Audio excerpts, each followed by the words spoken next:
The rain was merciless that night. Thunder rolled across the sky like a warning from God himself, and the dark waters of Blackwater Lake rippled under sheets of cold rain. The road beside it was nearly deserted, except for one black luxury sedan cutting through the storm. Inside the car sat a man who had everything: power, wealth, influence, but not the one thing he wanted. Ethan Caldwell's jaw was clenched so tightly that the muscles along his face twitched.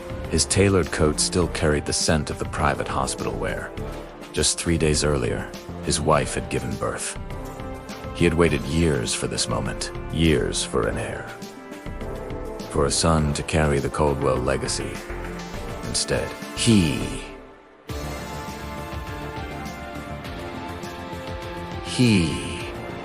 got...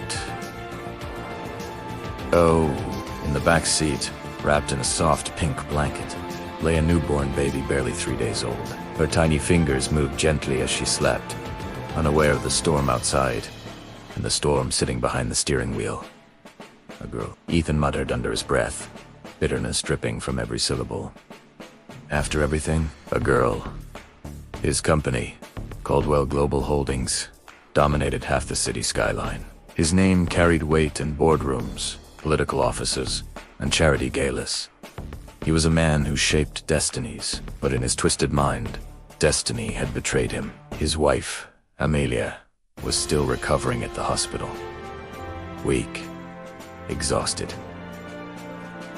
Believing her husband had taken their baby home early for fresh air. She had no idea where he was driving. The car slowed as it reached the empty gravel shoulder near the lake. Headlights reflected across the restless water, turning it into a sheet of black glass. Ethan turned off the engine. Silence. Only rain striking metal. For a long moment, he just sat there. Then he stepped out into the storm. Cold rain instantly soaked through his coat, but he didn't flinch.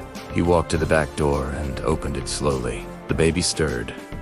Her eyes opened. Bright blue. Clear. Innocent. Searching. For a second, something inside him hesitated. Those eyes, they looked familiar. They looked like Amelia's. She didn't cry. She simply looked at him, as if studying his face, as if memorizing it. His hands trembled.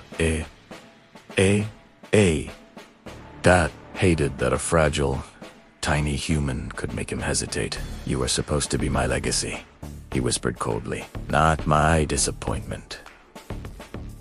The wind howled harder. Thunder cracked overhead, and with one sharp motion, before his conscience could speak again, he hurled the pink bundle. Toward the lake, there was a soft splash. Thin. Nothing. The rain swallowed the sound. Ripples spread across the dark surface before fading back into black silence. Ethan stood there, staring at the spot where she had vanished. No crying, no movement. Just water. It's done, he told himself. He turned, walked back to his car, and drove away. The windshield wipers erased the storm from his view, just like he tried to erase what he had done. But he wasn't alone that night. Beneath the old railway bridge, not far from the shore, a young couple had taken shelter from the rain. Lucas and Hannah Reed. They had been arguing earlier about bills, about failed fertility treatments, about 5 years of trying and heartbreak after heartbreak. Then they saw it. The car. The man. The throw.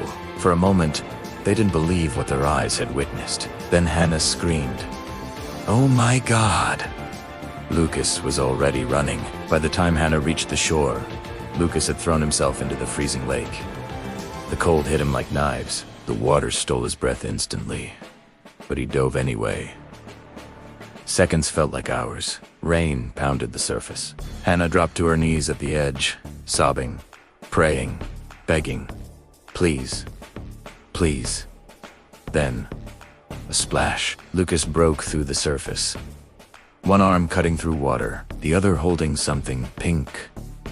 "She's alive," he shouted hoarsely. Hannah rushed forward as he reached the shore. They pulled the baby from the soaked blanket. She coughed weakly, water spilling from her tiny mouth. Then a breath. Small, fragile, but real. Hannah wrapped the baby inside her own coat, holding her against her chest. The infant's heartbeat fluttered against her. Lucas looked toward the road. The luxury car's red taillights were disappearing into the distance. "We have to call the police," he said, reaching for his phone. Hannah froze. "And tell them what?" she whispered. "That some rich man threw his baby into the lake. Who do you think they'll believe?" Lucas hesitated. Intertun wealth controlled everything.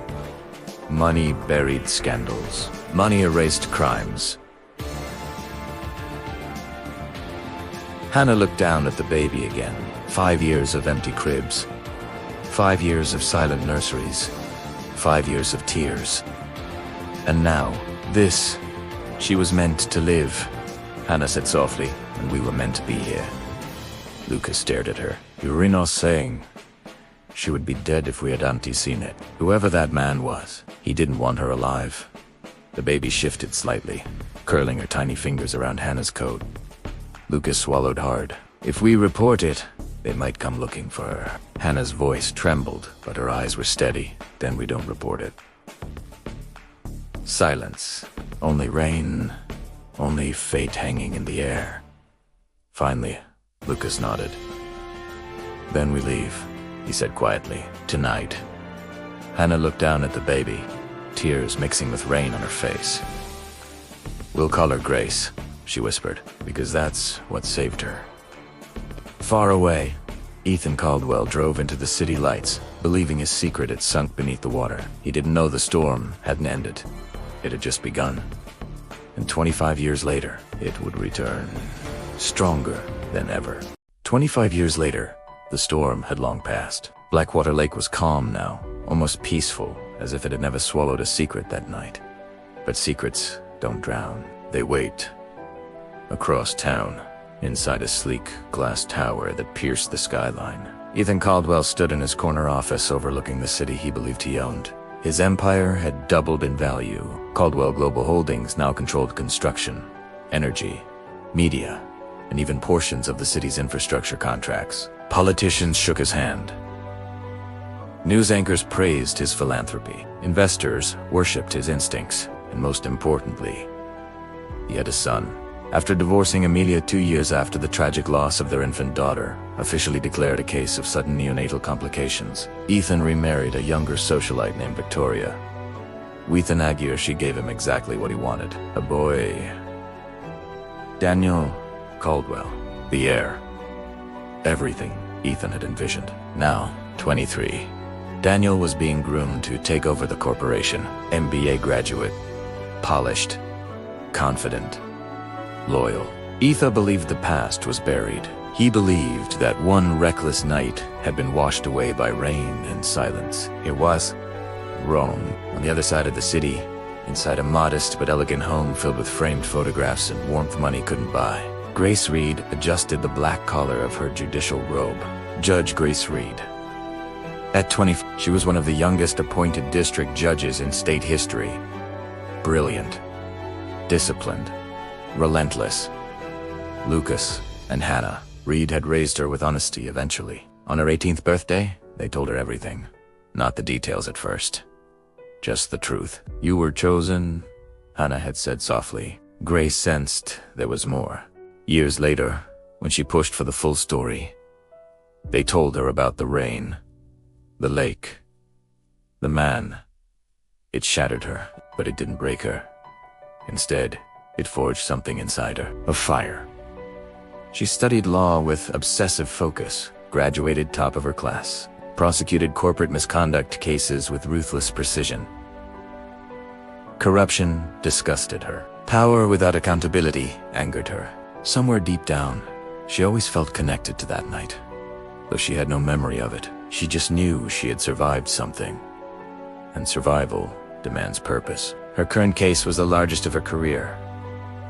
Caldwell Global Holdings. A group of former employees had filed a massive lawsuit alleging fraud, illegal dumping of industrial waste, falsified worker safety reports, and intimidation of whistleblowers. Most legal experts predicted the case would quietly disappear. Caldwell's lawyers were legendary, his influence unmatched.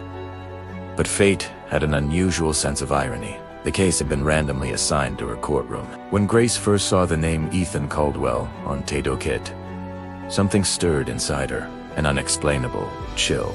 She did what she always did when something felt incomplete. She investigated, not officially, privately. What began as professional curiosity turned into something far deeper. A retired nurse from St. Matthew's Private Hospital remembered something unusual 25 years ago. A wealthy man insisting on personally transporting his newborn daughter home early, despite medical advice. Hospital surveillance records, long archived, were partially recovered through an old storage company that Grace tracked down through sheer persistence. The footage was grainy, but visible. Ethan Caldwell leaving the hospital late at night, carrying a pink bundle. The official death report for the infant had been filed the next morning. Cause: sudden neonatal respiratory failure. But there was no body. No autopsy documentation beyond minimal paperwork. No hospital confirmation of death inside the facility. The file had gaps. Too many gaps. Grace dug further. Blood type records from her own medical history had always been unusual, rare. She ran a quiet DNA test through private channels. It matched Ethan Caldwell. Amelia Caldwell, her biological parents. The world didn't spin, it stopped. The man being sued in her courtroom was the man who had thrown her away. She didn't cry. She didn't scream. She didn't confront him.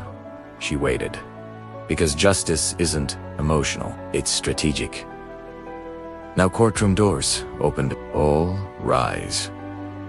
Ethan Caldwell entered with confidence carved into his posture. His suit was tailored within an inch of perfection. His legal team followed closely behind. He barely glanced toward the judge's bench. Until she walked in, Judge Grace Reed took her seat calmly. Their eyes met. For the first time, and something flickered across Ethan's face. Confusion. Recognition. Fear. Her eyes blew Amelia's eyes. He felt it, but dismissed it. Impossible. The trial began. Grace was flawless in her conduct. Fair. Neutral. Impeccably professional. She allowed Caldwell's attorneys to argue aggressively. She gave the plaintiff space to present internal emails, safety violations, offshore transfers. Day by day, the cracks widened. Ethan began to feel something he hadn't felt in decades. Loss of control. Her gaze never wavered. On the fourth day, she called a short recess. Counselors, approach. The courtroom hushed. There is a disclosure I am obligated to make, she said evenly. Ethan's lawyer frowned. Your Honor? Grace looked directly at Ethan. 25 years ago, Mr. Caldwell reported the death of his newborn daughter. Ethan's face drained of color. The court has reason to believe that report was falsified. Silence dropped like a hammer. My chambers submitted evidence this morning to the district attorney's office, she continued calmly, including recovered hospital footage, medical inconsistencies, and DNA confirmation.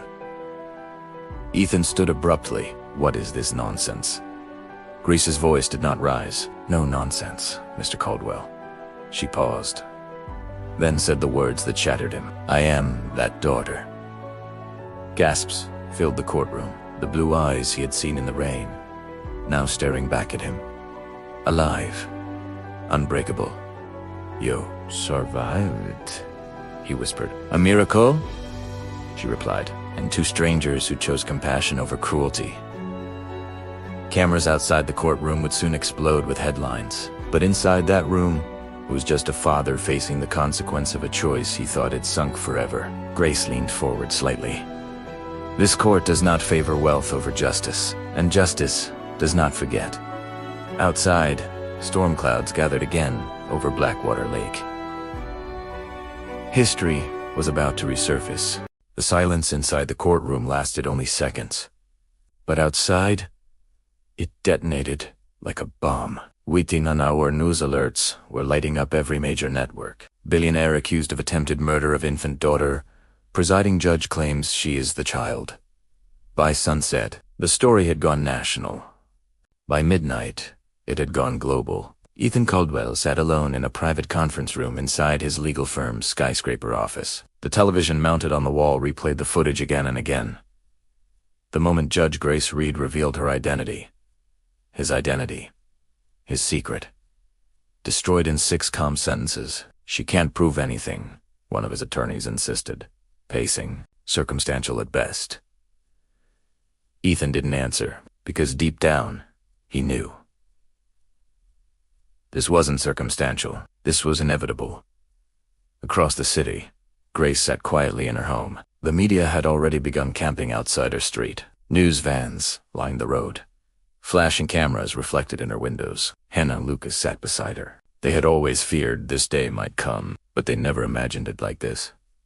"Are you okay?" Hannah asked softly. Grace nodded slowly.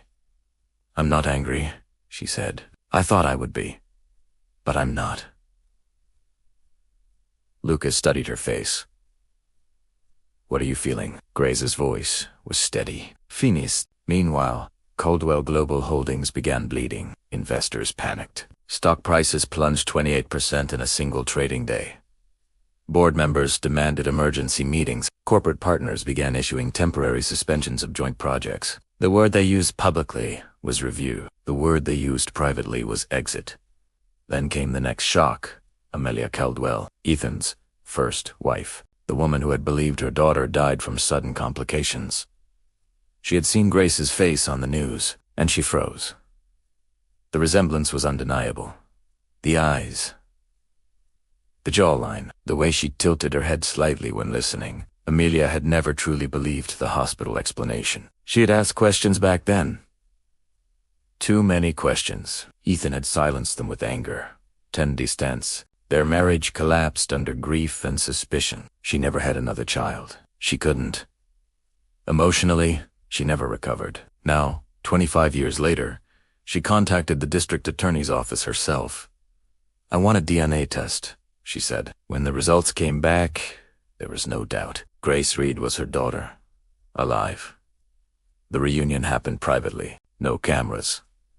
No press. Just a quiet living room filled with years that could never be returned. When Amelia saw Grace up close, her knees nearly gave out. "I knew," she whispered through tears. "I knew something wasn't right." Grace didn't know how to hug her at first. This woman was a stranger. And her mother. 2 truths existing at once. Amelia cupped Grace's face gently. "I am so sorry," she said. Grace shook her head. "You didn't throw me away." Across town, Daniel Caldwell watched the news in disbelief. His father had always been strict, demanding, cold. But this, attempted murder. Of a baby? Of his sister? Daniel confronted Ethan that night in the penthouse. "Tell me it's not true." Ethan stood near the window, city lights flickering behind him. "It's complicated," he muttered. Daniel's jaw tightened. "She's your daughter." Ethan's silence was answer enough. Daniel stepped back, as if physically struck. "All these years, you told me legacy was everything." Ethan turned sharply. "It is." Daniel's voice cracked. "Then why wasn't she?" That question hung heavier than any legal charge. Within days, Daniel resigned from his executive position at Caldwell Global Holdings. Publicly, he released a statement distancing himself from his father's actions. Shareholders interpreted it as confirmation. The stock fell again. Then came the fraud case developments. With the attempted murder investigation now open, prosecutors dug deeper into corporate records. Former employees who had once been too afraid to speak suddenly felt empowered. Whistleblowers surfaced. Internal emails were leaked. Environmental violations resurfaced from a decade prior. Bribery allegations emerged. It wasn't just one crime. It was a pattern.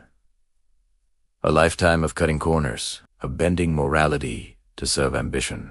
The empire that Ethan had built on control was now collapsing under exposure. News panels debated his psychology. How does a man justify something like this? Was it obsession with legacy? Gender? Bias? Narcissism? None of it mattered to Grace, because this wasn't about analysis. It was about consequence. 1 week later, Ethan Caldwell was formally charged with attempted murder, child abandonment, falsifying death records, obstruction of justice. He surrendered quietly, no handcuffs in public, but the image of him walking into the courthouse surrounded by cameras was far more humiliating than chains. The same courthouse where Grace had once presided. She had officially recused herself from all proceedings the moment criminal charges were filed. She would not judge her own father. Justice required distance. Another judge took over, but the evidence was overwhelming. The hospital footage, the falsified paperwork, the DNA, confirmation, the witness statement from Lucas and Hannah, who finally stepped forward publicly. "I couldn't stay silent anymore," Lucas said in a press conference. She deserved truth. Grace watched that statement alone. Tears finally came, not for Ethan, but for the two people who had jumped into freezing water without hesitation, the people who chose her. The trial date was set, and for the first time in decades, Ethan Caldwell had no influence left to buy his way out. No boardrooms, no political allies, no loyal son, just facts and memory. On the eve of the criminal trial, Ethan sat in a holding cell staring at his reflection in a small metal mirror. He looked older, smaller. The arrogance had drained from his eyes. He finally understood something. The lake had not buried his mistake. It had preserved it, and now it was rising.